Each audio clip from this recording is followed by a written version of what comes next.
Well, we're going to have a conversation, as I've told you, about innovations, about the future of agriculture, and especially in Ukraine. And the first question might be about R&D station. I guess you have such in Horsch company, and how it's built actually. And can you indicate a few steps how you work on this R&D station and how you developed it?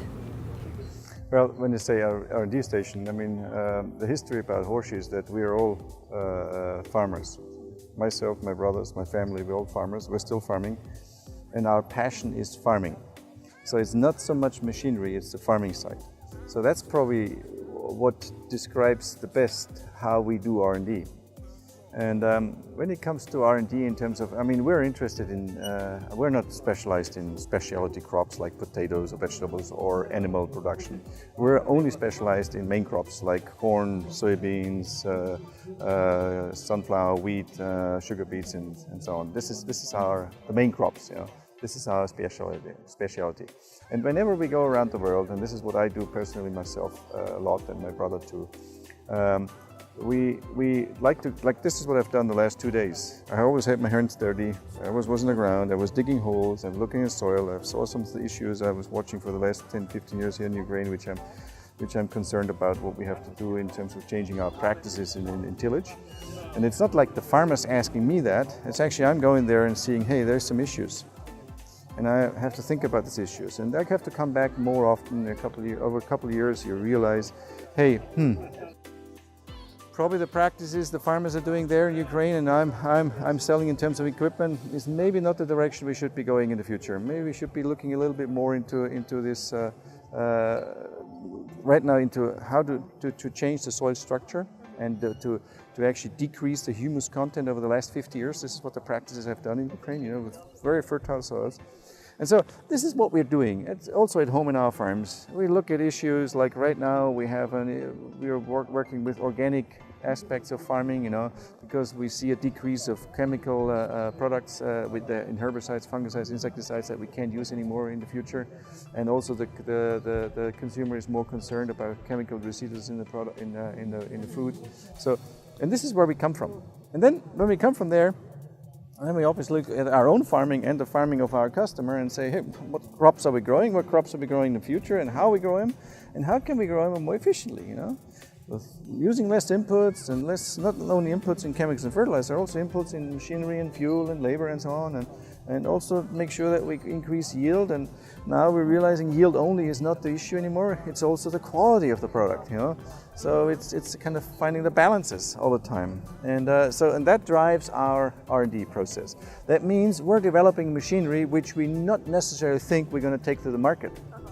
So we're not market driven, you see. We're more driven by challenges and views of how we see the future developing, like I've just said in the speech there, you know. Not always that we're right, not always that we see the future right, but you have to have a kind of a picture of the future, where the future is going, before you start thinking about what are we producing, and what are we developing. At the same time, then we talk to the customers as well, you know, to get their inputs. But so we're different than any other manufacturer in the industry, like you may find out. You know? All right. And how much time it takes for you from the idea itself of the innovation product and to the practical implementation? How long this process goes on to?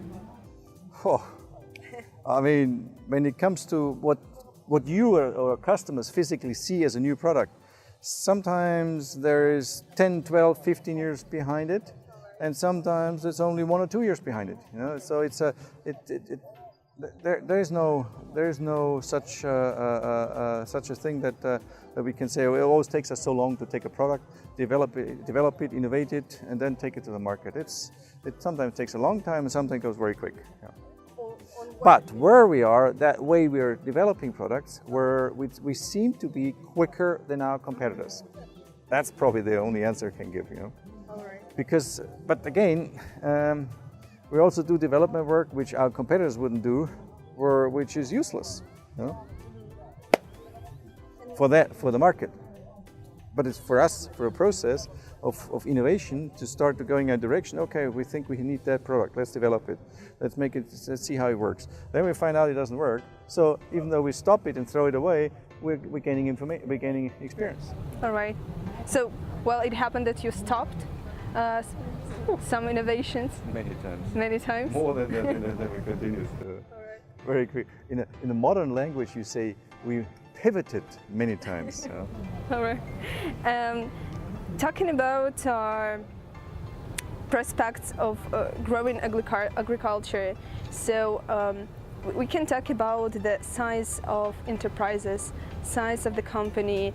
There is, I would say, trend yet to tell that the size is not the core, is not important of the productivity. What do you think is the optimum size of company in terms of Ukraine to be more successful and efficient?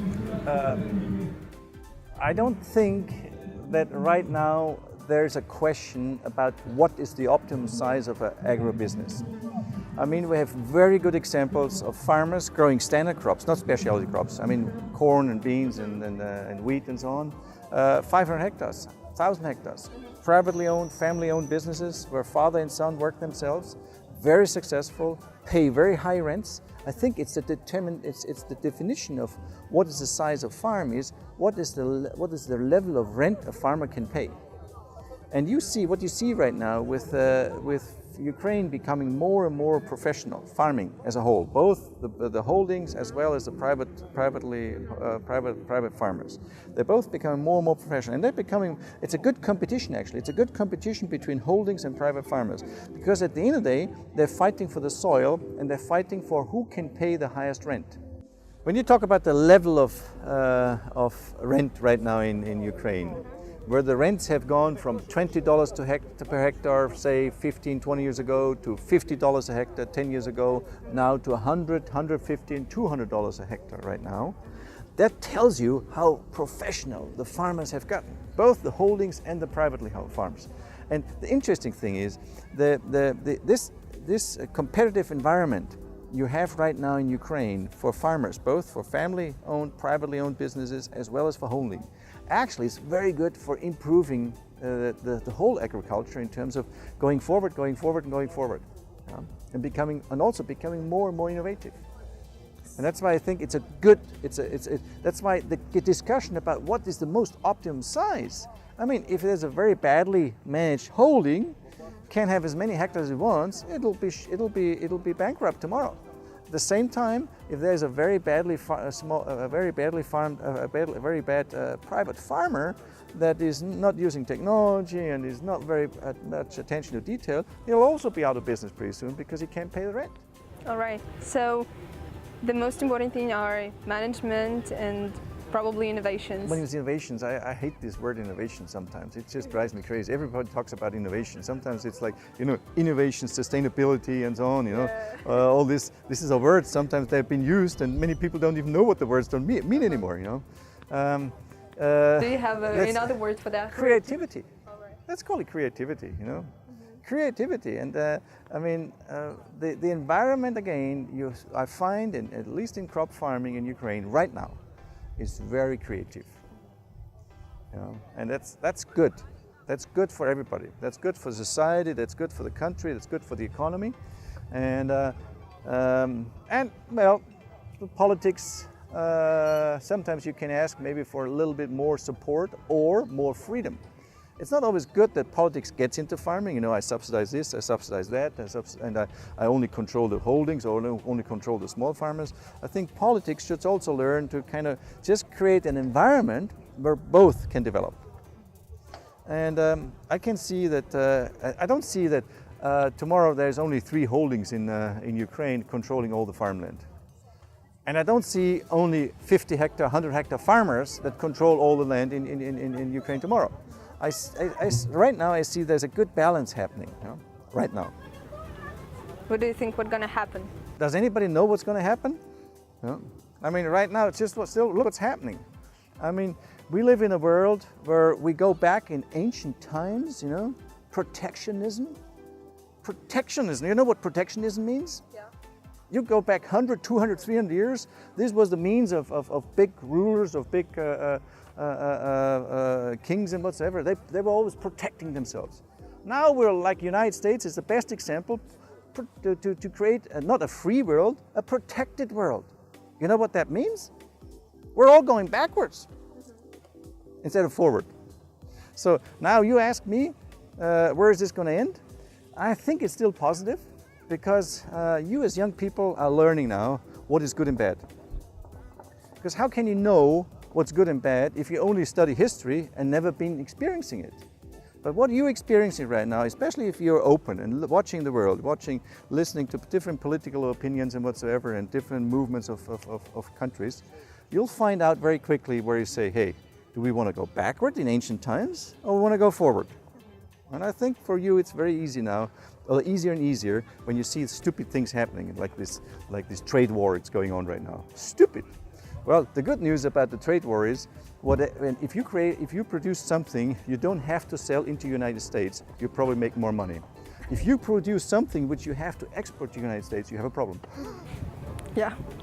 Okay, so let's come back to more, I would say, not easy, but about Horsch, about the company. So in Eastern Europe, you have about 20 hectares of lands, yeah? And how 20? 20,000, sorry, yeah. Not in Eastern Europe, in Western Europe, yeah. Yeah, in Western Europe you have... It's our family, it's not me, so it's with the family together, yeah. The family, all right. So I was Me and my brothers, yeah. So in Western country you have 20,000 hectares. And how do you use this net or farms to test your machinery? How it works? And do you do this in Ukraine? Well, actually, this is the nucleus of all what we do, what we see from Horsch. A lot of our ideas, a lot of strategies, it's all developed between our farms and our family within. We're very aggressive entrepreneurs between myself and my brothers. Also, the brothers are not involved in business; they're only farming. We're always criticizing each other. We always say, "Oh, we're going the wrong direction." The other one says, "No, let's go this direction." And we're using this kind of an environment within the family to create ideas and to become actually innovative. And so for us, this is very, very important. And we have still, and directly attached to our R&D, we have 6,000 hectares. So where we do very crazy things, you know, for our R&D department. Crazy stuff. I mean, some of the stuff I don't want to say too much about it. I mean, one thing is total autonomization is a thing that interests us. You know, robots, but not what you think. We're thinking a completely different direction in robots. Control traffic farming. We're trying to find a new way of finding a balance between using chemicals and mechanical cultivation, like for replacing herbicide, and also having impact on fungicide use, you know, by creating healthier environments. This is a long-term thing that we're looking at. Oh, and there are many other things, and also digital stuff, you know, even though I'm not so digital as you may think. You know. And another question is about productivity and efficiency of agriculture in comparison of European and Ukrainian. What do you think, in your opinion, the differences? The best is to always compare cost of growing.